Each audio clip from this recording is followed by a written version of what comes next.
La Universidad de Chile y la Universidad Católica animan el clásico número 200 entre las dos universidades. Acá, con hinchas en la mesa, empezamos este capítulo de Camarín 90.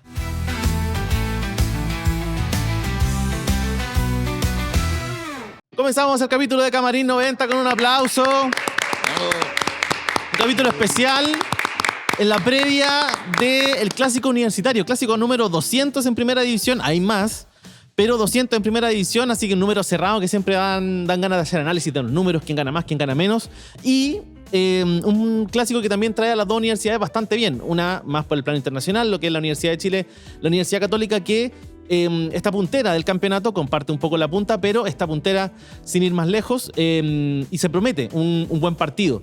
La U recibe a la Católica en este caso, será el primero y el primer clásico de este semestre, dado que los partidos de Colo-Colo no han podido jugarse, así que hay mucha expectación. Y para eso elegimos hacer un panel donde nosotros no tengamos que poner la camiseta, sino que invitar a gente que tiene la camiseta puestísima, a defender a su equipo en este partido. Vamos a partir por mi derecha, por la persona que primera vez que viene a Camarín 90, y lo saludamos a Cristian Cavieres. Un aplauso, defendiendo a la U. Hola. De la magia azul. Cristian, ¿cómo estás? Muy bien, Mati, muchas gracias por la invitación y felices de estar acá y obviamente calentando el clásico, pero en buena. Sí, no, en buena, obviamente. Se puede.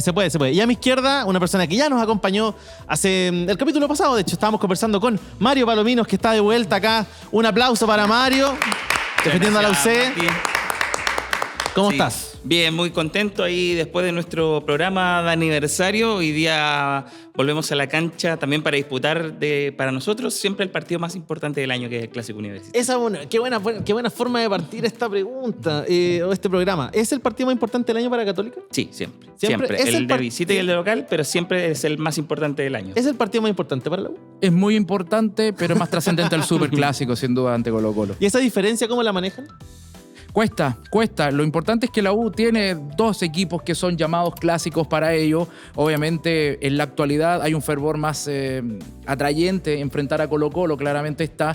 Pero de todas maneras, Católica entendemos que es un equipo muy histórico, sobre todo en la época del ballet, en la década del 60, se construyó o se masificó un partido bastante complejo, ¿cierto? Y que hasta el día de hoy tiene esa denominación, ese concepto de clásico, pero entendiendo que hoy por hoy es Colo-Colo el principal rival. Y ustedes, por ejemplo, claro, es más fácil entender porque el partido con Colo-Colo no es tan clásico, claro, como el clásico moderno, como se ha denominado, claro, como en el último tiempo, con menos historia, pero que también genera su cierta rivalidad. ¿Afecta que exista el superclásico por la otra vereda? ¿O a usted le gustaría ser el rival como más fuerte de la U, o en realidad es irrelevante? O sea, es que al final yo creo que para nosotros como hinchas, si nos preocupamos de nuestra propia como opinión, para nosotros el partido más importante, entonces, que exista como este superclásico, tiene más que ver con un tema mediático, con la cantidad de hinchas, entonces va más que nada como por ese lado, pero claro, para nosotros sigue siendo el partido más importante del fútbol chileno. Tenemos una dinámica bien preparada, pero vamos a partir conversando sobre la contingencia, sobre cómo llegan los equipos. Voy a partir con la U, que volvió a ganar en el campeonato nacional. Ya hay un par de triunfos al hilo, perdón. Me confundí con la fecha con La Serena, se me fue ese partido. Y obviamente el plano internacional los tiene bastante ilusionados. ¿Cómo llega la U al clásico universitario? Bueno, venimos saliendo de un mes de abril muy atrayente, ¿cierto? Impensado para el pueblo azul, pero de todas maneras que nos deja un sabor de boca bastante especial. Este debut, este reestreno en Copa Libertadores, con triunfo importante ante el actual campeón como el Botafogo, ir a vencer a Estudiantes en Argentina. Lo del Carabobo quizás fue como un pequeño tropiezo, pero de todas maneras verse en 3 fechas con 7 puntos, para muchos era algo impensado, como dije. Y bueno, y nos encuentra en este campeonato nacional, venciendo a La Serena, Palestino. Ha costado reinsertarse en la competencia local con tantos partidos suspendidos. Ustedes también tienen partidos suspendidos con Colo-Colo. Con Colo-Colo, justamente. Curioso también que sea el mismo equipo en común, el que sea los partidos pendientes. Pero hay ciertos factores comunes. Hay algo que une esto. Claro, bueno. Pero bueno, ahí está la U, que esperemos que ratifique en el mes de mayo, un calendario bastante pesado, pero que ratifique lo mostrado en abril. Justo hablábamos del capítulo anterior sobre la Católica, a propósito del aniversario, y decíamos que el partido con Colo-Colo podía ser el partido para la punta. Nos equivocamos, porque el partido para la punta fue el de la semana pasada y ahora están en la cima y ganándole a Everton 6-0. ¿Cómo está la Católica para este partido? Es muy curioso porque hace una semana había mucha desazón, preocupación en el hincha de Católica, porque el equipo no jugaba bien, conseguía resultados pero le estaba costando, pero en la última fecha pareciera que medios que nos sacudimos un poco de todos esos fantasmas y ganamos por goleada, jugando bien. Entonces le cambió un poco el switch al hincha de la Católica y llega mucho más ilusionado al clásico. ¿Es suficiente una goleada para dar vuelta la percepción? Mira, viéndolo en general, conversando con hinchas de Católica, no del todo. Todavía hay ciertas dudas, entendiendo también que es un partido donde vamos a hacer visita, no va a haber público visita, tampoco entonces que la U viene jugando bien en el plano internacional, entonces hay como cierta precaución en no envalentonarse tanto todavía de que van punteros, que goleamos el último partido, pero la ilusión sí subió mucho en el hincha de que llegamos mejor, de que se pueden hacer las cosas bien y esperamos repetir eso en el clásico. De hecho, yo te iba a preguntar, a propósito, él habló del plano internacional, la U viene bien en ese sentido. ¿Qué es lo que te da susto de la Católica? Sí, ¿Hay bueno, susto? ¿Hay preocupación? ¿Hay algo que llame la atención desde la U? es que de todas maneras Católica es un equipo con mucha convocatoria, un equipo que es de los denominados grandes del fútbol chileno y viene con 2 triunfos, independiente de la forma que lo consigue, los rivales, ¿cierto? Bueno, la U perdió con Everton. O sea, sí, pues de hecho es un partido que termina perdiendo. Y el único partido que ha ganado Everton, sí, por eso al final el campeonato Everton no es tan viene bien, curioso. claro.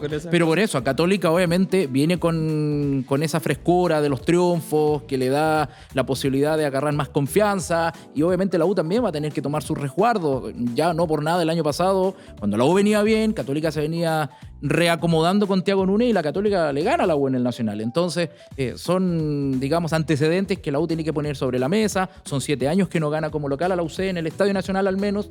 Entonces nos habla también de un equipo que hay que tener mucho cuidado. Otra racha compleja, porque la racha del año pasado se rompió contra Colo-Colo. Todavía el Nacional creo que hace muchos años que tampoco tiene un triunfo azul. Y la Católica también. ¿Se preocupan si no ganan este partido? Porque, porque el papel debería ser quizás un poco superior la U por cómo viene, ¿no? Pero en el papel te dicen. Sí, mira, yo creo que desde el año pasado con Gustavo Álvarez la U ha recuperado la identidad, ha recuperado la dignidad futbolística también. Y eso no por nada. Estamos viendo a una U metida arriba en los campeonatos, ganó la Copa Chile el año pasado, ahora peleando en Copa Libertadores. Pero claro, como dices tú, Mati, falta ganar un clásico en el Estadio Nacional. El año pasado no se pudo, ni con Colo-Colo, ni con la UC. Falta eso, digamos, dentro de un escalón paso a pasito que ha ido mostrando la U en estos 16 meses, digamos, de fútbol. Y por el otro lado, si gana la Católica, ahora sí es suficiente para ilusionarse y Thiago Núñez arriba, todos de la Tiagoneta y todo. Sí, yo creo que ahí ya sí puede cambiar un poco porque ya sería el 3er triunfo consecutivo. También va a depender mucho de cómo afronte Católica ese partido. Claramente va a ser un partido muy distinto al que con Everton, donde Católica salió a proponer arriba, a presionar. ¿Y no crees que salga así contra la U? Yo creo que no. También escuchando un poco las palabras de Thiago Núñez, donde evalúa un poco y se ve un partido distinto por ser clásico. Me parece que, y también viendo lo del el año pasado, va a tomar más resguardos. No va a salir a lo loco arriba a presionar. Va a tratar de ganar el partido, por supuesto, pero va a tomar algunos resguardos, me parece. ¿Qué preferís? ¿Que salga el equipo titular con todo y se canse para Libertadores? ¿O dosificar en caso de emergencia? Porque después se vienen Estudiantes acá en Santiago, si no me equivoco, ¿sí? ¿Es el partido que sigue? Sí, es el partido que sigue. ¿Son igual de difíciles? ¿Son igual de importantes? ¿Es mejor hacer uno, hacer otro? ¿Cómo lo ven? No, ante Católica hay que ir con lo mejor que la U tenga a la mano, es cierto. Estudiantes serán 4 días después del clásico universitario. Hay cierto margen. Hemos notado, eso sí, también que hay un poco de desgaste en el equipo. Lo mostró en el partido ante Palestino, luego de un viaje eterno desde Venezuela para llegar a Chile. Pero ante la Católica hay que ir con lo mejor que se tenga, obviamente. Si la U pudo haber dosificado en algún partido, yo siento que era el con Deportes La Serena. En ese partido había que haber dosificado, no se hizo. Bueno, hay que correr ciertos riesgos en estos momentos del campeonato. La U no se puede quedar atrás en el torneo, obviamente. Todavía con esto de los partidos pendientes se puede dar que pueda pelear la punta, pero este es un partido también clave pensando en aquello. ¿Sí? Sí, no se puede regalar nada. Tienen que dosificarlo. No. Que dosifique la U y Que se dosifique la U.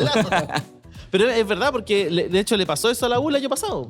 Se terminó cansando, empezó a entrenar puntos y en los partidos clave del final del torneo terminó enredando con Everton de nuevo, Sí. que sale a ser protagonista de esta historia. ¿Y qué pasa si la Católica pierde? Porque lo dijimos la semana pasada, la Católica gana todos los partidos que no son trascendentes. pero el partido Sudamericana lo perdió, el partido Copa Chile lo perdió, y este partido también entra en la categoría de trascendente. Sí, al final yo creo que termina siendo muy importante porque la Católica tiene esa particularidad hoy en día de que es un equipo un poco frágil emocionalmente. Y lo ha dicho incluso el técnico. Muchos partidos que Católica perdió o empató a último minuto en el campeonato. Entonces viene teniendo esta mini racha que lo hace sumar confianza y el equipo empieza a jugar mejor también porque entiende que confía de que puede realizar bien los movimientos, puede jugar bien. Entonces me parece que perder, pero también en la forma, poniéndolo en el caso, obviamente, porque yo creo que va a ganar la Católica como hincha. Asumo que ambos creen Claro, que van a ganar sí. el sábado. Nos ponemos ahí. Termina siendo, digamos, puede ser muy, muy complicado emocionalmente porque es volver a reponerse de un tercer golpe tras la eliminación de Sudamericana y Copa Chile. Entonces, me parece que no está en la cabeza de la Católica perder ese partido, pero si hipotéticamente eso pasara, me parece que puede ser muy complicado desde lo emocional. Ahora yo no sé por qué hay jugadores, por ejemplo, de la Católica, muchachos,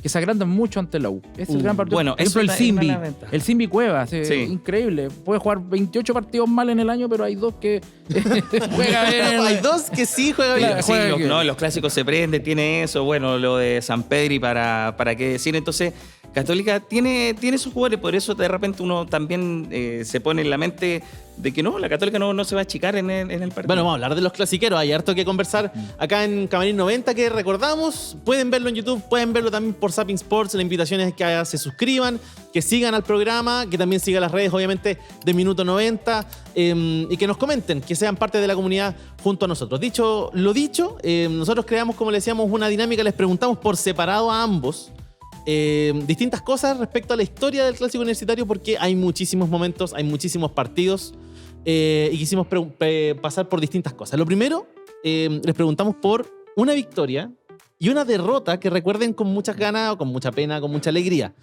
Y vamos a ir mostrándola ahí en pantalla y vamos a ir comentando partidos que no lo saben ustedes, pero estuvieron bastante cerca respecto al partido que más recuerdan y a la derrota que más recuerdan me lo también.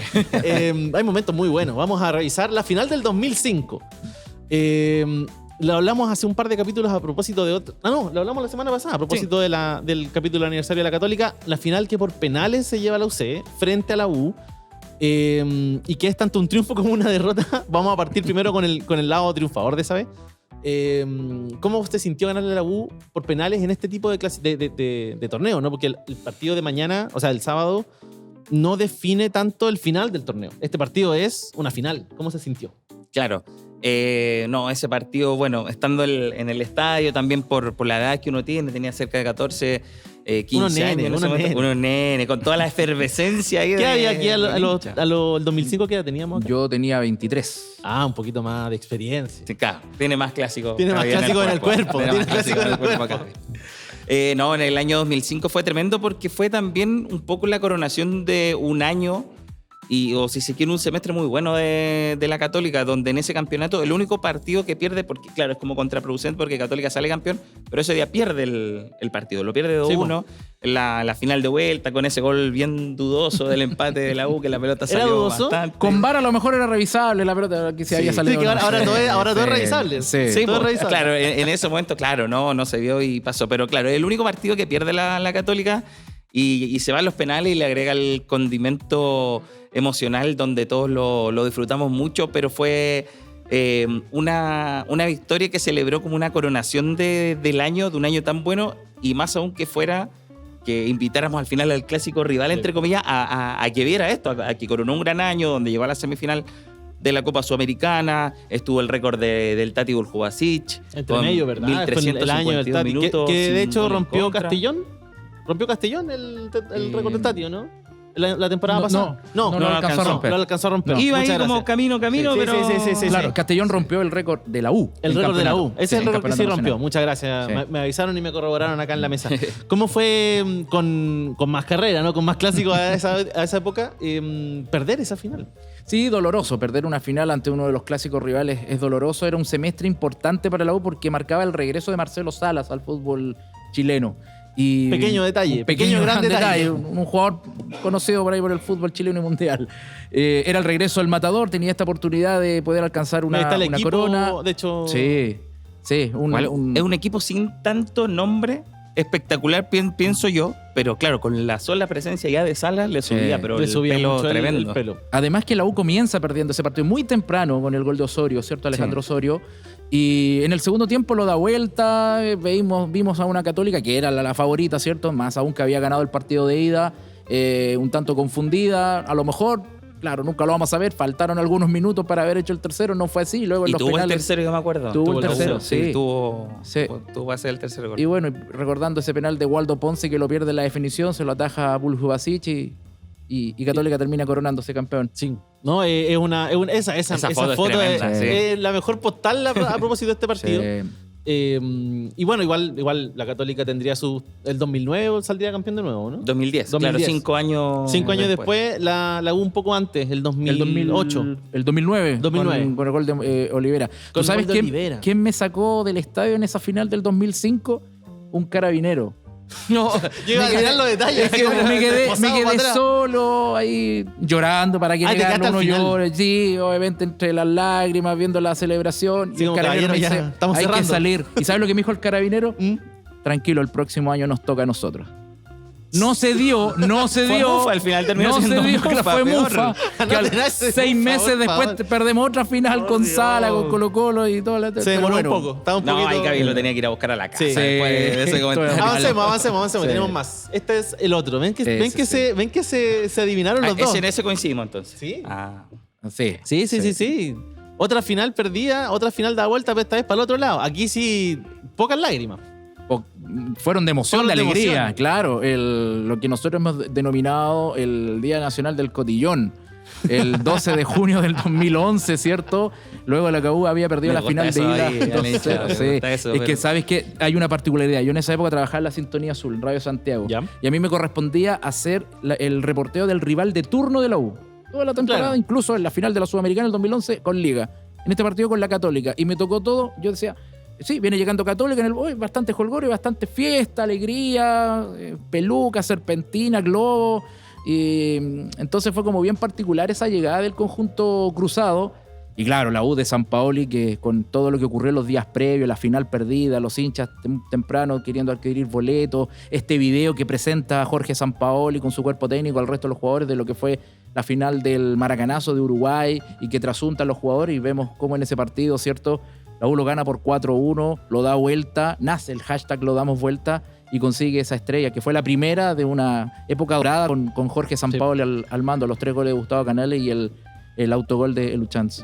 Sí, pues un autogol entre medio. ¿Cómo fue que se fuera cayendo quizás, ¿no? La esperanza a medida que avanzaba el partido? Porque igual fue bastante rápido el partido. Sí. Ocurren muchas cosas muy rápido. Y sabes que yo siempre lo planteo desde el ambiente ese día, yo siempre sentí un ambiente como raro en el estadio. Como Como aquí, que, aquí va a pasar algo malo. y claro, y se daba un poco junto con lo que decía Cavi recién con el tema como del cotillón, que era algo usual, que no fue solo el de la final. Entonces, claro, también se saca un poco de contexto como muchas cosas, era algo que se venía dando en partidos anteriores. Pero claro, para mí, ahora que uno sabe las cosas, ve de afuera, es como, claro, ¿para qué torear al rival de manera innecesaria? Pero ya en el estadio había, no sé, un cierto ambiente como bastante extraño. Y después ya el partido, claro, muy rápido. Gol a los 2 minutos, expulsión antes de los 30, la primera, Sí. la de Tomás Costa. Entonces, como que a pesar, porque Perato hace el gol del empate también antes de los 30 minutos, entonces ahí fue como la ilusión, viene la expulsión después de Costa.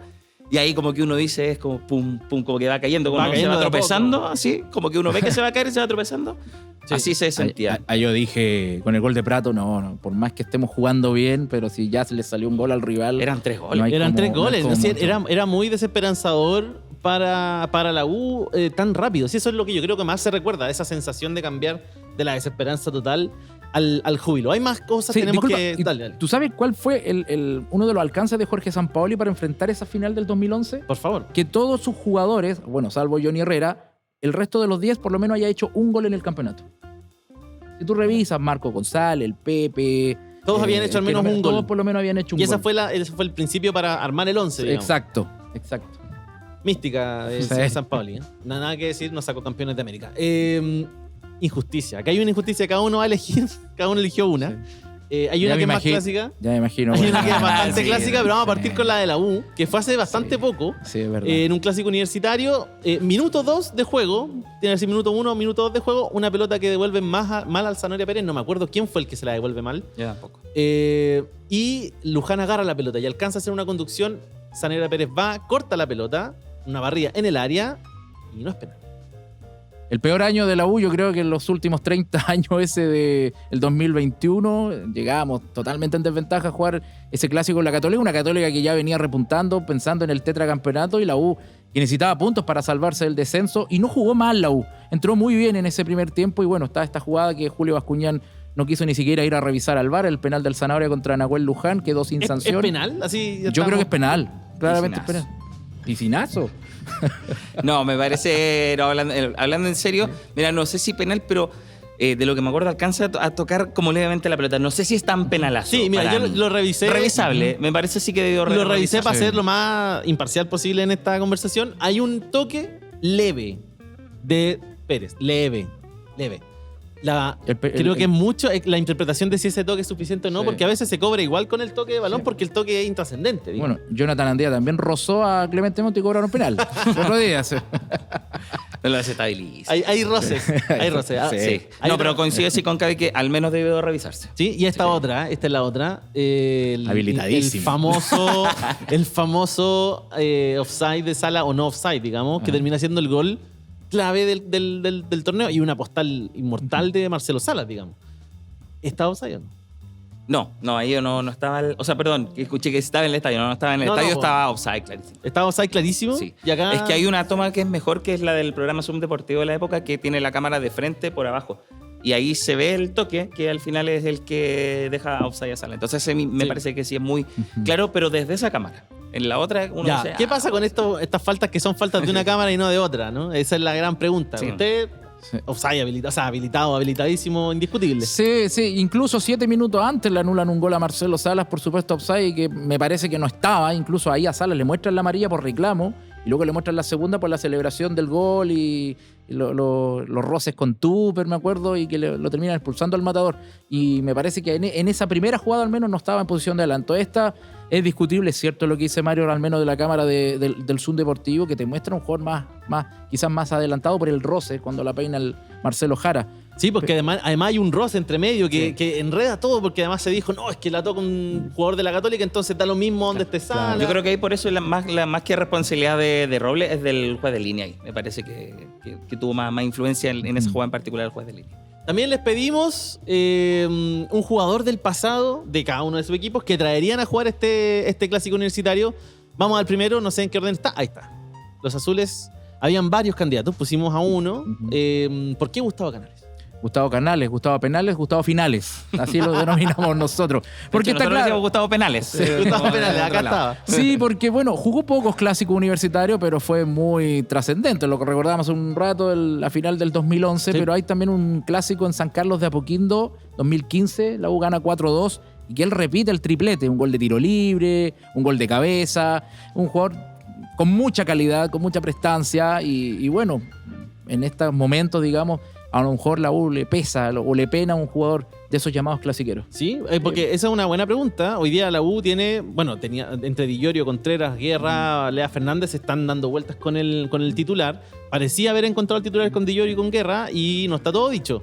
Claro, es que además la U como se viene reinsertando, digamos, recién viene con un año y medio de triunfos, por decirlo de algún modo, está adquiriendo a ver la modalidad llamada, así llamémosla, de jugadores clasiqueros. Entonces vamos a ver quién se convierte en los nuevos Si, con ese concepto. si tuviéramos a Canales entonces en el 11, ¿a quién sacamos del 11?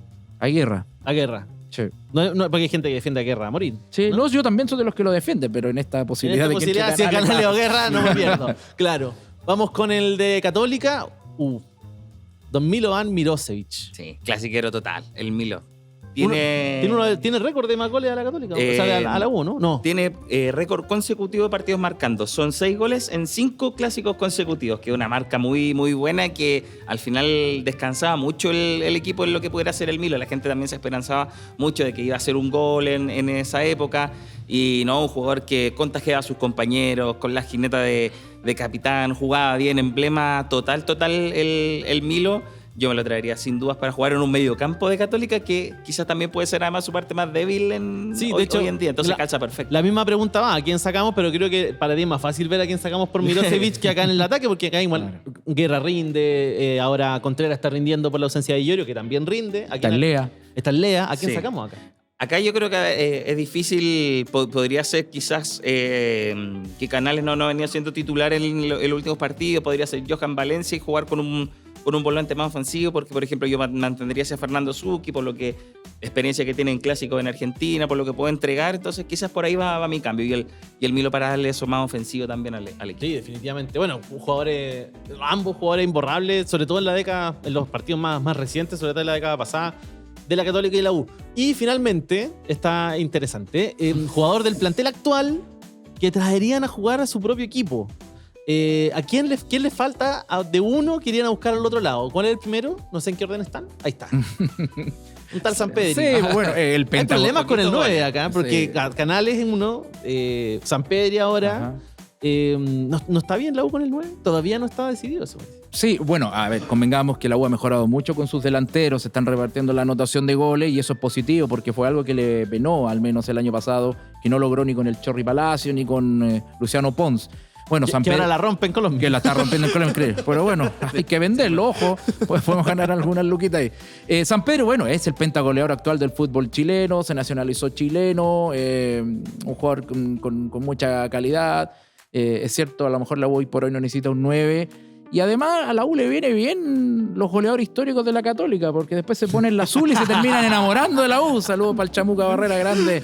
Déjelo allá, no, Chamuca Barrera, Grande no, ni Barrera, lo contaba. que nos clasificó matemáticamente a Francia 98. Oye, es un buen punto. No vamos a meter en la discusión del Chamu Carrera porque vamos a estar media hora más. Uy, sí. Pero. No, y no una discusión que Pero no, que ¿por qué ya no lo quieren a Barrera? Porque se Es vino que habló mucho. Me ¿Sí? parece que lo de Barreras fue más fuera de la cancha. Hay muchas entrevistas ahí de archivo que terminó hablando mal, no de los dirigentes, sino que hablando mal de la gente católica en general. Y eso ahí. Es sensible. Pero es dolió sensible. dolió solo del 2002, por ejemplo, cuando le hace el gol a la U y no lo celebra. No sé si en particular como que dolió, pero como que ahí ya le empezó a quitar toda importancia al Chamuca dentro de la historia de Católica. Y ahí como que con eso ya la gente se... Estaban felices lo con que dejó. San Pedro sacara de la Sí, estadística. todos, absolutamente. ¿Y Mario qué eligió? A Castellón. A Castellón. Estaba entre dos jugadores yo. Estaba entre Charles Arangui y Castellón. Pero lo pensé también en qué nos falta.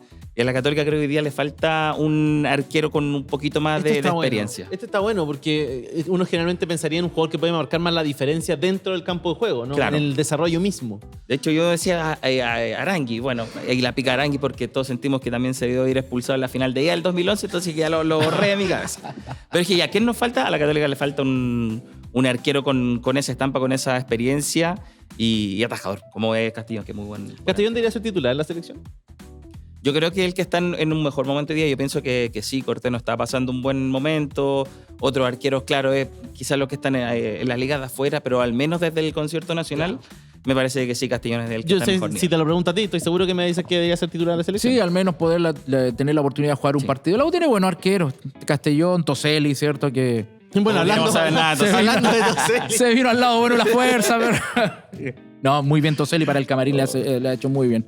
Oye, aquí no hay nadie de Colo-Colo sentado a esta mesa, pero ¿qué pasa con Saldivia entonces? El tercer capitán del plantel, un jugador importante, recuperó el sector defensivo para la U, que venía muy mal, al menos los últimos años, y él obviamente es el líder de la defensa. Así que Indiscutido, bienvenido. más allá de las camisetas se olvidan.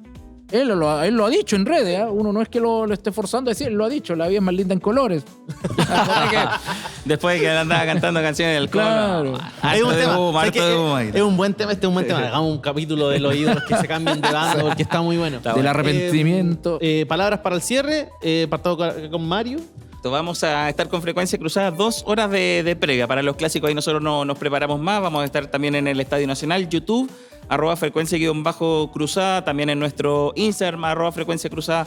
Vamos a estar subiendo todo el material. Así que ahí lo esperamos con transmisión absolutamente ahí partidaria de la Católica en vivo desde el Nacional. También vamos a estar 2 horas antes, La Magia Azul, a través del canal en YouTube de Antunes Silva, en el fanpage de La Magia Azul, viviéndolo al estilo del único y verdadero programa de la U, ahí desde el Nacional, con todo el aguante y toda la pasión azul de la U, y que me sigan ahí en Instagram, porque estoy recuperando seguidores, @cabigoal 7. Así que por favor, queridos amigos. @Mario Palomino 6, que estamos ahí con los... Sí, no, denle nomás, y de eso se trata. Acá terminamos Camarín 90, ya saben, la invitación es a seguir a todas nuestras plataformas, también a nuestros amigos acá, que no se pierdan el clásico universitario, que va a estar muy, muy, muy bueno. El clásico 200, es un partido con mucha historia, acá en Minuto 90 también vamos a estar en la cobertura, ahí en el Estadio Nacional, chicos. Nos vemos en una próxima oportunidad, qué bueno gracias, tenerlos. gracias.